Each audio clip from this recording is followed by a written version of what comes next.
Hello everybody, this is KenZy here, back for game number 2 from NMrUUG Orlando's pool play between Liquid TLO, our blue Terran player, spawning in the right hand side of the map, and on the left hand side of the map we do have evil geniuses, Idra. Okay, so last game, bit interesting, it wasn't the best game in the world. Hopefully this will be a lot better. We'll have to wait and see about that one though. And I would like to say, now that I actually remembered it, the ads that have decided to put on my videos. Yes, I do not have a YouTube partnership. I do have just revenue sharing enabled. Apparently it's sort of with Google testing out their new AdSense. It may be permanent, it may be temporary. I'm hoping it's permanent. They just said I'm enabled for revenue sharing. I think it's a permanent change, although I think they said they have the right to revoke it if they wish. And it basically means if you click on one of the ads that pops up in the video, I get paid for something, and obviously I'm not going to say spam ads because that would defeat the purpose of ads existing in the first place, and that would basically mean that you're costing private businesses money, which they do need, basically. They spend on the advertising, and people aren't going to advertise on YouTube if people just spam click the ads, but obviously that's how that's what happens. It means I get paid for that if you're interested in knowing. Okay, so that is obviously very nice. That means you guys are supporting me quite a bit. It means I'm going to get enough views for them to notice me a bit on YouTube, being Google themselves noticing me, and that is obviously makes me very happy. So thank you all for that, and I will definitely bring you plenty of casts, especially when I have more time in the next, in about a week from now at least. Probably this weekend is when I'll start to have a lot of free time again after I've gotten out of this busy stage. Okay, so going into this game, we do have Idra going pull first this time. I'm not sure if that was reactionary or not. I think it was a reaction to TLO coming down to block this expansion, as seen by this overlord. He didn't throw down a gas, which is what tells me that I think this was a reaction. I think he was planning to go for a 14 hatch, but he just decided to go for the expansion. Sorry, go for the pull first, get out a few lings, scare away this guy. As you can see, that drone is desperately trying to throw in an expansion, maybe even going to kill off the SCV. Yeah, there's the expansion now, and we are going to see a scout of a lack of gas, but that is about all that is being revealed, as is the pull timing too. Okay, so we are seeing TLO's wall-in is now completed. He is sending out one marine to the low ground. I think that's to help deny any sort of scouting at all, but really once you've got these this wall-in up here, unless you're going for some sort of quick add-on, that's not significant at all. Possibly just looking for an overload at the front. I'm not quite sure about that one though. Okay, so we do see a couple of lings just being made. Only 2 lings this game. Often you see 4. I guess I'll take the 2 watchtowers. Maybe one of them will poke in the front to see what it can see. But we'll really be able to see it would be death if that was to happen. Okay, so there is a factory now coming out from TLO, and he is not producing gas. That obviously says he's going to go for some quick Hellion pressure, but no reactor Hellions, just single factory Hellions. Going to come out, do a timing push, and he's probably going to expand behind the back fin, and that is what this SCV is going down for. And Idra did not actually see that SCV, so very, very good use of those Marines to deny that scouting there by TLO. So obviously it's very nice to see him getting off to a good start after this game. Maybe after he's going to game down, he feels like the pressure is lifted a bit. Maybe he feels like he's not there's so much pressure on him now that people are thinking, oh well, it just smashed him in the first game. Maybe a bit more relaxed. Some players like to be in that situation, some players don't. Hopefully, for our sake, TLO is one of the players that is happy to play under that sort of circumstances. Okay, so meanwhile, from Idra we do see 2 queens out, so that is always good, making the 3rd queen actually too. So he is making a creep starting queen, it looks like.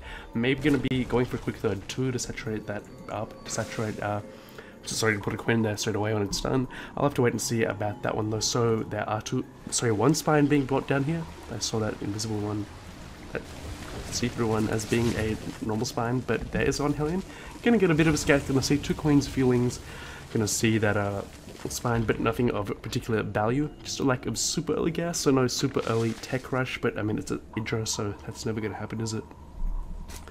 Okay, so we do see this one overlord gonna scout everything, it looks like, and it will be taken down. So Idra's vision is a factory. He does see the orbital, he doesn't see the natural, but he probably knows it's there just because of a lack of other stuff in the main.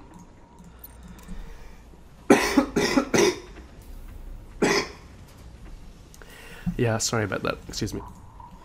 Okay, so we do have an orbital command being built up. We do have this one bunker just gonna good spot here, gonna cover the orbital. Not gonna cover all the middle line, but it is still pretty decent positioning anyway. There is sort of a choke up here, but there is a second way around that choke, so not the best thing to deal with. And interestingly enough, you cannot see over this little lava steamy gas thing. So There's possibly going to be a little bit of thing to watch out for.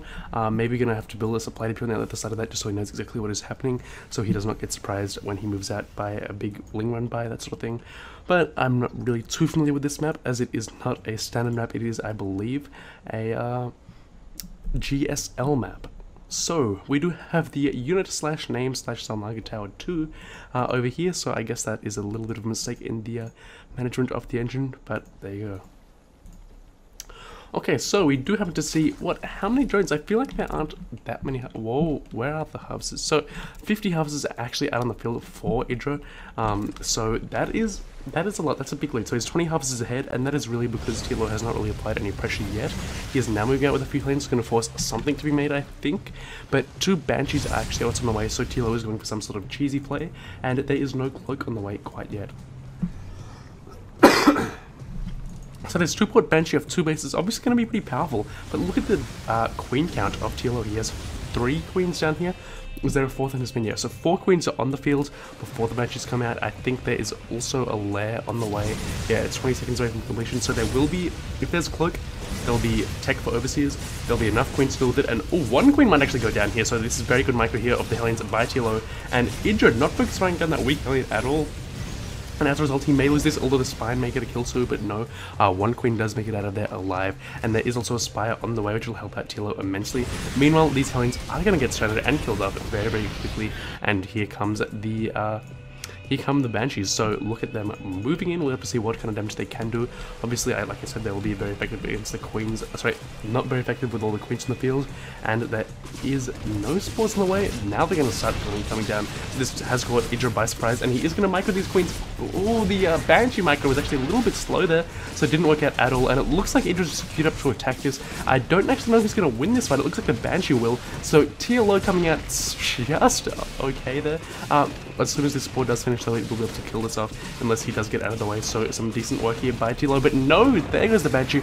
Not watching very closely at all was Mr. TLO. So it was obviously a very risky strategy to go for there, and just getting a Raven out. So a Raven is an interesting choice. I guess that'll help against the mutas a little bit, but I'm not entirely sure about it. I guess it's for point defense drones against any sort of large range attack. So I'll have to wait and see about how useful he does manage to manage that Raven, I believe I was saying. And sorry about that, my microphone actually accidentally unplugged while I was recording there, so there is a little bit of a hiccup here, but I am back to the same point in the game anyway.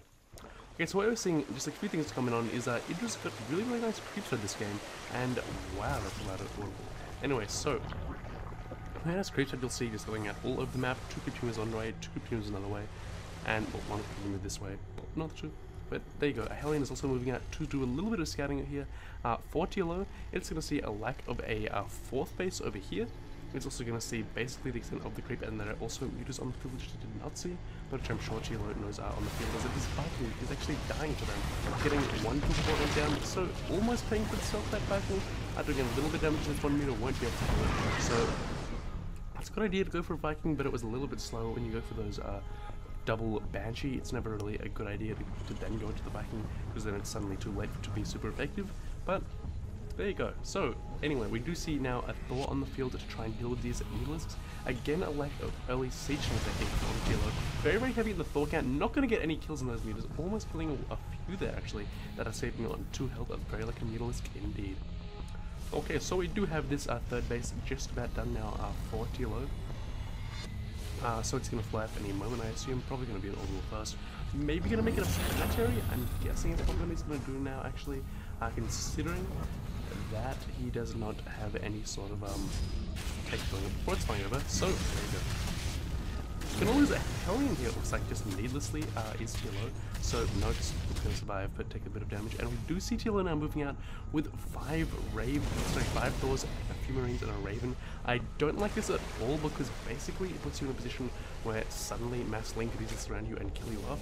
But Roaches in the way, Thors aren't too bad against Roaches if you look at that, what, damage, 30. So none of the best against Roaches, obviously. Just mass Roaches obviously kill mass Thors, because those are really not the most cost efficient units against ground units in general. But It's not the worst situation. I guess the worst situation would be 100 links coming out and killing you, but with siege tanks on the way, that shouldn't be a problem for too much longer. The question is, though, going for more banshees. I don't know if that's a good idea from TLO or I think it's a pretty bad idea. I don't know though. I'm just not quite sure what it'll be able to be used for, just because once you've got so many mutas in the field, the banshees seem a little bit obsolete. So unless these mutas do get taken out instantly by these laws or something like that happens, I don't really see these banshees doing a great deal, and they may even be picked off on the way to join their army here. If Idra moves in at the exact right time, if he just gets lucky, really. And we do happen to see a few roaches moving out here by Idra. Just gonna move out, get a bit of map control, do a bit of scouting.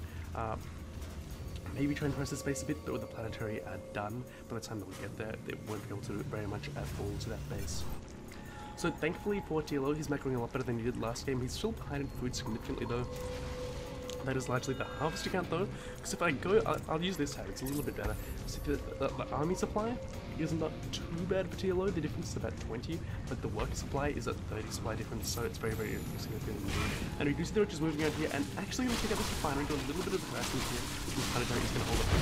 And we do see a roach truck into the main, and what does TLO have in response to this? He has not very much, as there are a few units charging his front at the same time, so Idra has lost what an overlord here, and he is causing all of this mining to be delayed. All of these SCDs are offline. I got just off the workers killed, so 9 workers were killed in this big engagement, and at 1 kill is going to be 9 workers that are too bad for him, and also engaging with all these doors. They are doing quite nice against the roaches, but at the same time, they were out of range of this planetary fortress, so that was not the best engagement at all for TLO. So he's slipped further behind in food. His economy has fallen a little bit further behind. 59 to 60 to 90 workers, sorry, so it's not too bad for TLO. His number of harvesters isn't actually in a bad spot at the moment. Just that TLO's, Idra's got so many more. This is what I was saying, the Banshees aren't the best when your opponent has all these meters on the field, and he is continuing to pump out quite a few Banshees. They don't have public though, so no detection will be needed or be smacked off Idra's. And we do see obviously the overlords with their speed, with their ability to craft, could result in some potentially devastating counterattacks. So the 5th of Idra is going down while all this is happening, and meanwhile is moving in with lots of roaches, lots of nukes, and the balls are not actually focusing down the big clump of units. There's a bit of magic boxing going on at the same time, though we do see the big balls roaches moving in, and they are doing quite well. Our selection will see how well they're going in this battle, and you can see the balls have been taken down, not actually finishing off all of the meters, but it looks like some Banshees will be mostly cleaning up here, so the Banshees actually taking themselves quite nicely in here, with the units being shut down a little bit by the Ravens, point defense drones, but of course all of the units did end up dying here. So TLO coming out way behind in that engagement, not being defeated by it, which is what I thought would happen at the start, but he is still in the game.